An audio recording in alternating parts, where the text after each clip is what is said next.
Le navigateur Victor Jean-Noël est ici en séance de réflexion et d'échange avec d'autres acteurs du monde sportif pour évoquer la problématique du dopage, du moins soulever les questions qui interpellent. Le dopage, un phénomène qui s'est généralisé au fil du temps. Il s'agit tout simplement d'informer et de protéger notre jeunesse contre il faut vraiment lutter contre le dopage parce que les conséquences sur la santé de la population, parce que les jeunes qui deviendront des adultes, on ne sait pas du tout quelles sont les conséquences à long terme.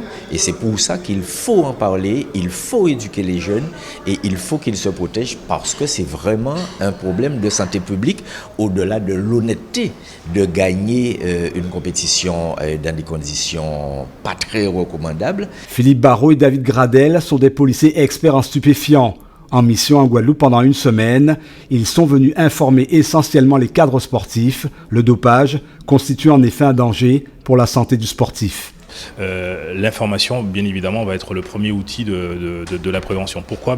Tout simplement parce qu'on sait que beaucoup de moins jeunes sont confrontés directement ou indirectement à la problématique du dopage, qui est une problématique de santé publique, sans pour autant en fait avoir des informations nécessaires à une approche en fait éclairée. Et oui, donc les informer, les prévenir et les éloigner au maximum donc de ces conduites à risque est quelque chose de relativement important, bien évidemment. En tout cas, c'est pas l'affaire de simplement des médecins ou des policiers ou des juges ou des douaniers.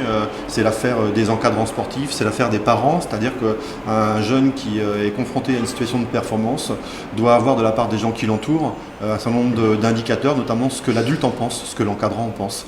L'adulte doit fixer des limites, c'est un peu une sorte d'étoile polaire. Donc pour le jeune, c'est la première des préventions, c'est une prévention de proximité, pas forcément une prévention institutionnelle. Okay. Le dopage doit être l'affaire de tous. Plusieurs journées de prévention du dopage et des conduites dopantes sont programmées. Vendredi matin à la Cité des métiers, public concerné, les élèves de la Cité scolaire d'excellence sportive du CREPS.